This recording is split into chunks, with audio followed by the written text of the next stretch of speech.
دو لوگ بیٹھے تھے نا حرم مکہ میں. ایک صاحب کہہ رہے تھے کہ میرے اوپر وہ بدر میں جو قتل ہو گئے کفار ان کا ذکر چل رہا تھا، تو دونوں گفتگو کر رہے تھے بدر میں ہمارے اتنے لوگ مسلمانوں نے مار دیے. تو ایک ان میں کہنے لگے کہ اگر میرے اوپر قرض نہ ہوتا اور میرے چھوٹے چھوٹے بچے نہ ہوتے تو میں تو تلوار لے کے جاتا اور مدینہ شریف جا کے معاذ اللہ بدلہ لے آتا. دوسرا کہنے لگا میں دیتا ہوں نا تیرے بچوں کا خرچہ بھی اور میں تیرا قرضہ بھی اتارتا ہوں، تو جا. اس نے کہا پکی بات ہے؟ کہا ہاں، قرضہ بھی میں اتار دوں گا، تیرے بچوں کا خرچ بھی اٹھاؤں گا، تو جا. اس نے خنجر تیار کیا، تلوار تیار کی، گھوڑے پہ بیٹھا، گلے میں وہ تلوار اس نے اپنے ڈالی اور مدینہ شریف آ گیا. اتفاق کی بات یہ کہ ملاقات حضرت عمر سے ہوئی. جناب عمر کہنے لگے مجھے تیری نیت ٹھیک نہیں لگتی. پکڑا کدھر آئے ہو؟ کہنے لگا میں تو بدر کے قیدیوں کے بارے میں بات کرنے آیا. فرمایا تلوار لے کے چل تجھے حضور کے پاس لے کے جاتا ہوں. نبی کریم کی بارگاہ میں لے گئے تو حضور فرمانے لگے کیسے آئے ہو؟ کیسے آنا ہوا؟ کہنے لگے جی میں تو بدر کے جو قیدی آپ کے پاس ہیں ان کی بات کرنے آیا تھا. تو حضور فرمانے لگے چل پھر باقی کی میں سناؤں. خیال آیا مسلمان نیک و بد پہچان جاتے ہیں، محمد آدمی کے دل کی باتیں جان جاتے ہیں صلی اللہ تعالی علیہ وسلم. فرمایا میں سناؤں؟ حضور کیا؟ فرمایا تم اور فلاں بن فلاں وہاں بیٹھے ہوئے تھے نا حرم مکہ میں فلاں پہاڑ کے ساتھ ٹیک لگا کے، اور تم نے یہ کہا تھا نا کہ قرضہ نہ ہوتا، بچے چھوٹے نہ ہوتے تو بدر کے مقتولین کا میں بدلہ لیتا. یہ سارا کچھ طے کر کے پھر آئے ہو تلوار لے کے، اور یہاں کہتے ہو میں قیدیوں کے بارے میں بات کرنے آیا تھا. اس کے تو پسینے چھوٹ گئے، وہ تو بے حال ہو گیا. اس نے کہا اس کا تو سوائے اس کے اور میرے کسی کو نہیں پتا، اور اگر آپ کو پتا چل گیا ہے تو پھر آپ اللہ کے سچے رسول ہیں. تو حضور اگر آپ کو پتا چل گیا ہے کہ میں قتل کرنے کے ارادے سے آیا ہوں، میں معاذ اللہ بدلہ لینے آیا ہوں، اللہ کرے آپ کو سمجھ آئے میری بات کی. یعنی ایک تو یہ ہے کہ بندہ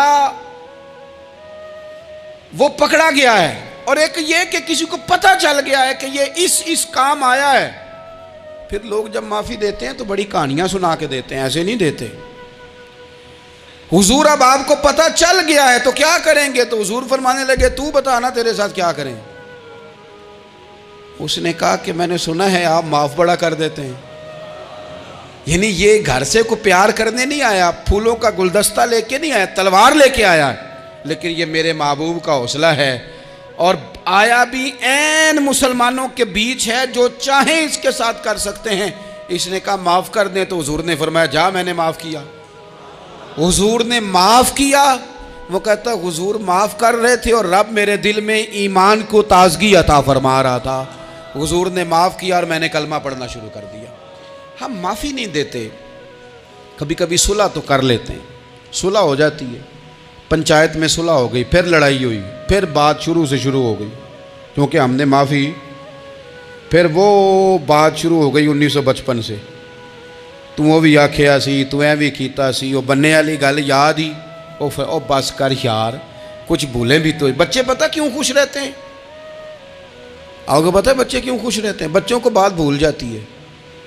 اس لیے بچے، اماں نے ادھر 2 تھپڑ مارے 3-4 منٹ پہلے، اور اگلے 5 منٹ میں اماں نے پھر ماتھے کا بوسہ لیا تو بھول گئی بات.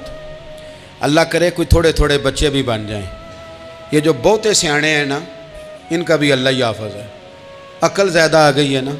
اس لیے اقبال جیسے لوگوں نے کہا تھا خرد کی گتھیاں سلجھا چکا ہوں، یا رب مجھے صاحب جنوں کر دے، صاحب جنوں کر دے، صاحب اللہ کوئی تھوڑا سا مجھے مجنون بھی بنا. یہ زیادہ عقل تو کسی کام کی رہی نہیں، پاگل کر دی، پاگل کر دی. بہت سارے لوگ ایسے ہیں زیادہ سمجھدار ہوتے ہیں، لہذا معافی دینے کو تیار. معافی دیں، جب کوئی معافی کا مطالبہ کرے تو اسے معافی. سب سے مشکل کام ہوتا ہے لمبی لسٹ والے دشمن کو معاف کرنا. لسٹ جس کی لمبی ہو نا غلطیوں کی، ایک آدھ غلطی تو معافی ہو جاتی ہے. کچھ لوگوں کی لسٹ بھی بڑے کچھ عادی مجرم بھی ہوتے ہیں، لسٹ لمبی ہوتی ہے، ان کو معافی دینا بھی تھوڑا سا مشکل ہوتا ہے. لیکن کمال بھی یہ ہے کہ جس کی لسٹ لمبی ہو اسے یک جنبش قلم بندہ معاف کر دے. کو چھٹی ہو گئی، جا تجھے معاف کیا۔ اور یہ ہمیں کیوں کرنا چاہیے کہ میرا رب بھی ایسے کرتا ہے، میرا رب بھی ایسے، وہ گنواتا تو نہیں نا، یہ بھی کیا، یہ بھی کیا، یہ بھی کیا۔ حضور فرماتے ہیں، ذرا سننا حدیث، حضور فرماتے ہیں کچھ لوگوں پہ اللہ کرم کی چادر ڈال کے نا قیامت والے دن، یہاں بھی اس نے پردہ رکھا تھا تو وہاں بھی کرم کی چادر ان پہ ڈلے گی، تو اللہ فرمائے گا یہ گناہ کیے تو چھوٹے چھوٹے گناہ اس کے گنوائے جائیں گے، یہ اب وہ ڈرے گا، چونکہ پتہ تے سارا ہے نا سردار نو کیتیاں دا، اب وہ ڈرے گا، چھوٹے چھوٹے گناہ اس کے گنو، تو اس کا خیال ہے بڑے بڑے بھی نہ سامنے آ جائیں، چھوٹی چھوٹی غلطیاں اس کی گنوائی جا رہی ہیں، جو ڈر رہا ہے، کانپ رہا ہے۔ قربان جائیں نبی پاک کے لفظوں پہ، کچھ گلاں اجیاں نے قرآن پاک اجیاں نے، یہ نا میری دادی کہا کرتی تھی، میری اماں کہا کرتی تھی، اے کچھ کام اجائے نے، کچھ گلاں اجیاں نے کہ اتنے دل کردہ صفحہ بند ہو جانا ہے تو معافی ہو جانی، یعنی ختم ہے یہ بات، اس سے آگے کسی نے سوال پوچھنا ہی نہیں۔ چھوٹے چھوٹے گناہوں کا اللہ تذکرہ فرمائیں، یہ کیا، یہ کیا، یہ کیا، یا اللہ ہو گیا۔ اب بندہ ڈر رہا ہے کہ بڑے بڑے بھی سامنے آ جائیں گے، لیکن چھوٹے گناہوں پہ ہی فل سٹاپ لگا کے نا، تو رب فرمائے گا یہ جو تیرے گناہ ہیں نا، اس کے بدلے تجھے نیکیاں دی جا رہی ہیں، تو نے سچی توبہ کی تھی تو ان گناہوں کو بدل کے نیکیاں بنایا جا رہی ہیں۔ پہلے ڈر رہا تھا، حضور فرماتے ہیں، اب فٹافٹ بول پڑا، کہنے لگا یا اللہ میں نے تو بڑے بڑے بھی کیے ہیں، یعنی اگر چھوٹوں کی نیکیاں بن گئی ہے تو وہ پاپ کدھر ہیں بڑے بڑے، وہ میرے کدھر ہیں۔ کریم یہ بات کر رہے ہیں اور صحابہ رو رہے ہیں، میں نے تو بڑے بڑے بھی کیے ہیں، بڑے بڑے کدھر ہیں۔ اللہ تعالیٰ بندوں کو معاف فرماتا ہے، رب اپنے بندوں کو وہ معاف کرتا ہے۔ اگر اللہ معاف نہ کرے تو جتنے جرم ہمارے رب کو ہمارا پتہ ہے، بتاؤ سویرے روٹی ملے، سانس ملے، شعور قائم رہے، جب مالک اتنا معاف کرتا ہے تو ہم اس کے بندوں کو کیوں نہیں معاف کرتے؟ کر دیں معاف۔ پکے لوگ کھڑے تھے، پکے دشمن کھڑے تھے فتح مکہ کے دن حضور کے سامنے، اور کچھ لوگ ایسے ہوتے ہیں جن سے امید نہیں ہوتی، اپنے ہوتے ہیں کہ یہ والا جملہ، اور بندہ کہتا ہے یار تجھے تو نہیں نہ کہنا چاہیے تھا، کوئی اور کہتا مجھے، کہتے ہیں، یہ نہ سمجھیں کہ لوگ کہتے نہیں، کہنے والے، یہ بات ہی آپ چھوڑ دیں کہ کوئی آپ کو کچھ کہے گا نہیں، یہ چھوڑ دیں۔ مخلوق تو اس طرح کی بات ڈھونڈ کے لاتی ہے کہ انسان پریشان ہو جاتا ہے کہ یار میں یہ کر سکتا تھا، میں نے کیا نہیں، اور جو میں نے کیا نہیں وہ تو نے میرے کھاتے ڈال دیا ہے۔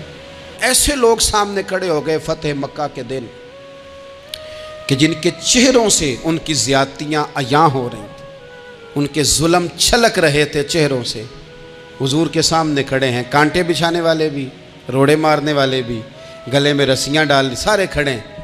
حضور نے فرمایا بتاؤ تمہارے ساتھ کیا سلوک کروں؟ انہوں نے کہا آپ کریم ہیں، تو حضور نے پتہ کیا کہا؟ قرآن پاک میں ایک سورہ یوسف ہے،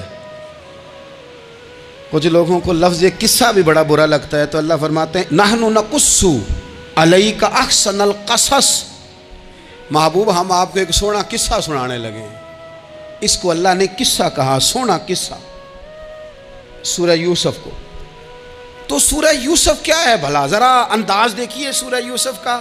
پہلے حضرت یوسف لاڈلے ہیں باپ کے، لاڈلے، پھر اسی جناب یوسف کے منہ پہ تماچے ہیں، پھر وہی جناب یوسف کنویں میں ہیں، پھر کنویں سے بچ گئے، کنویں میں گرا بھی بندہ کبھی بچتا ہے، بچ گئے، اللہ کی شان ہو تو بچ جاتا ہے، بچ گئے، فرماتے ہیں میں نے سمجھا بچ گیا ہوں، جب بچ گیا تو بڑی تکلیف ہوئی، بھائیوں نے کہا ہمارا غلام ہے ہم نے بیچنا ہے، سگے بھائیوں نے بیچا، جو باپ کی طرف سے سگے تھے بیچا، فرماتے ہیں میں بکا، اب بڑا پریشان تھا کہ یار کبھی آپ غور کریں نا کسی کا ریٹ لگ جائے، فرماتے ہیں اب بڑا پریشان تھا، اور جب میں مصر میں گیا تو میں کونے میں کھڑا ہوں اور لوگ مجھے خرید رہے ہیں۔ محبت میں یہ قصہ سنانا تو آسان ہے کہ بی بی اٹی لے کے آ گئی تھی، پر جو بیکرا ہے اس کا بھی تو حال دیکھو نا کیا ہے، اس کا ریٹ لگ رہا ہے، یہ بھی تو بڑی۔ اور جناب یوسف کہتے ہیں پھر عزیز مصر نے خرید لیا تو بادشاہ کے گھر گیا تو کچھ سکھ کا سانس آیا، یہ حضرت یوسف ہیں، یہ لاڈلے ہیں، فرماتے ہیں سکھ کا سانس لیا ہی تھا کہ جناب زلیخا نے الزام لگایا، اور وہ غلطی معاذ اللہ جس کا تصور بھی نہیں، اس کی پاداش میں سالوں جیل کاٹا۔ لیکن خدا کی حکمت ہے نا، اللہ کا کرم ہے نا، جس ملک کے وہ قیدی تھے رب نے اسی ملک کا حکمران بھی بنا دیا۔ یہ اللہ کی حکمت ہے نا، تقاضے ہیں نا۔ صبح کے تخت نشین شام کے مجرم ٹھہرے، ہم نے پل بھر میں نصیبوں کو بدلتے دیکھا۔ وہ جو چاہے جب چاہے کر دے۔ تو جب وہی بھائی مجبور ہو کر سوالی بن کر سامنے آئے ہیں، پتہ کیا ہوتا ہے، بندہ معاف کر دیتا ہے، بہت سارے لوگ معاف کرتے ہیں پر کہانیاں سنا کے، پتہ جے نہ ادوں کی آکھیا ساجے، پتہ جے نہ ادوں کی کیتا ساجے، پھر پتہ جے نہ تسی یہ بھی آندے سو، یہ ساری کہانیاں سنا کے۔ لیکن حضرت یوسف کے سامنے کھڑے ہو گئے، جناب یوسف نے بات چھیڑی کوئی نہیں، فرمایا تم سے بات ہی کوئی کرنی، جاؤ تمہیں سارا کچھ معاف کیا۔ اب جب یہ لوگ مکے والے حضور کے سامنے کھڑے، اس طرح معافی دینی چاہیے۔ یہ جب سامنے کھڑے ہوئے تو حضور نے فرمایا پتہ ہے تمہارے ساتھ کیا سلوک کرنے والا ہوں؟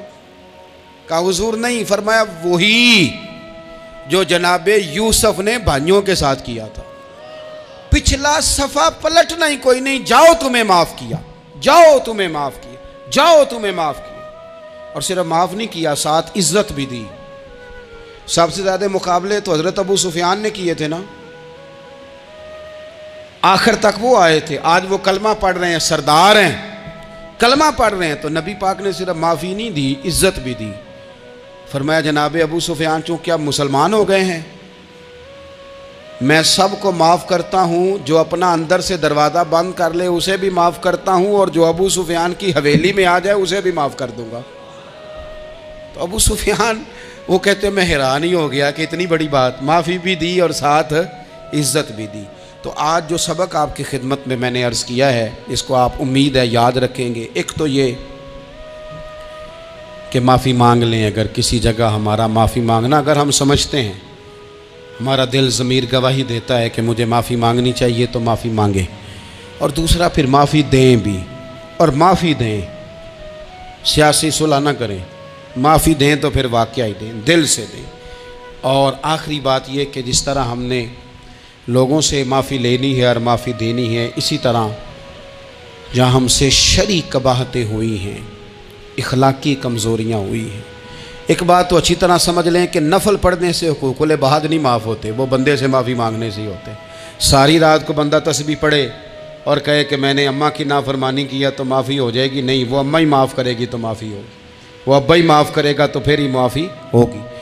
تو جو جہاں شریعت کی مخالفت کی ہے وہاں بھی معافی مانگیں، اللہ کے حضور گڑ گڑائیں، توبہ کریں، اور توبہ بدل جانے والی کریں، تبدیل ہو جانے والی توبہ کریں۔ معافی مانگ بھی لیں، معافی دے بھی دیں۔ اور آپ سے یہ بھی گزارش کروں گا کہ جہاں اللہ رسول کی ہم سے نافرمانی ہوئی ہے وہاں تنہائی میں 2 نفل پڑھ کے، تنہائی میں اللہ تعالیٰ سے بھی معافی کے خواستگار ہوں۔ یاد رکھیں جب اس کی خفیہ تدبیر آ گئی تو پھر معافی کا وقت ہو سکتا ہے خدا نہ کرے ہمیں نہ مل سکے، تو اب وقت ہے، خوب استغفار کریں، خوب معافی مانگیں۔